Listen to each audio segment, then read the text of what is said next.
Umaga sa inyong lahat. Ako po ang tagapag-ulat ng Kabanata 39. Mga talasalitaan.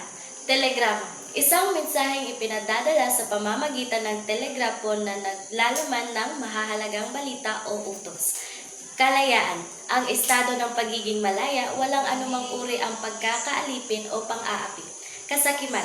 Labis na pagnanasa sa kayamanan, kapangyarihan o anumang bagay na higit sa sapat na pangangailangan.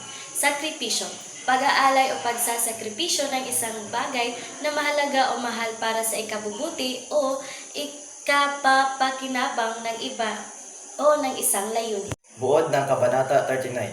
Sa kabanatang ito, naganap ang malaking kaguluhan matapos ang paglabas ng teatro. Dahil sa mga pangyayari at tensyon sa pagitan ng mga tauhan, nagkaroon ang alitan at hindi pagkaunawaan. Pinakita rin dito ang patuloy na paghihirap at kawalan ng katarungan sa lipunan, lalo na sa mga inosenteng nadadamay. Ang kabanata ay napapakita ng lumalalang sitwasyon na unti-unting humahantong sa mas mabigat na pangyayari. Narito ang mga tauhan sa Kabanata 39. Paulita Gomez, isang mayamang dalaga kasintahan ni Juanito at mahilig sa aliwan. Juanito Pelaez, anak ng mayamang negosyante, mayabang at kasintahan ni Paulita. Isagani, isang makabayang estudyante, dating kasintahan ni Paulita. Benzay, mamamahayag, mahilig magbalita ngunit may pagkakiling sa kapangyarihan. Doña Victorina, babaeng mapagpanggap ng Kastila, may mataas na tingin sa sarili.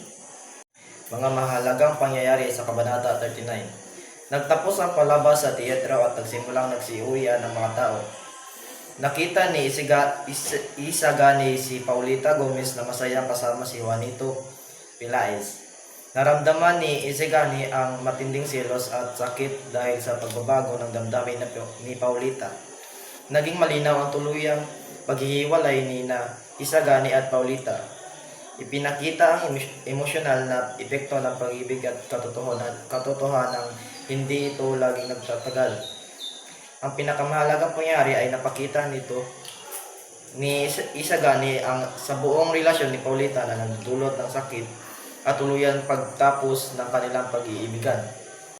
Mga mensahe o aral ng Kabanata 39. Hindi lahat ng pag-ibig ay nagtatagal. Minsan kahit gaano kalalim ang damdamin, maaari itong magbago. Masakit ang katotohanan ngunit kailangan tanggapin. Tulad ni Isagani, kailangan harapin ang realidad kahit masakit. Ang panlabas na saya ay hindi laging tunay. Ipinapakita rin na may mga tao mas pinipili ang aliw o yaman kaysa sa tunay na pagmamahal. Ang karanasan sa pag-ibig ay nagbibigay ng aral sa buhay. Natututo ang tao sa sakit at pagkabigo.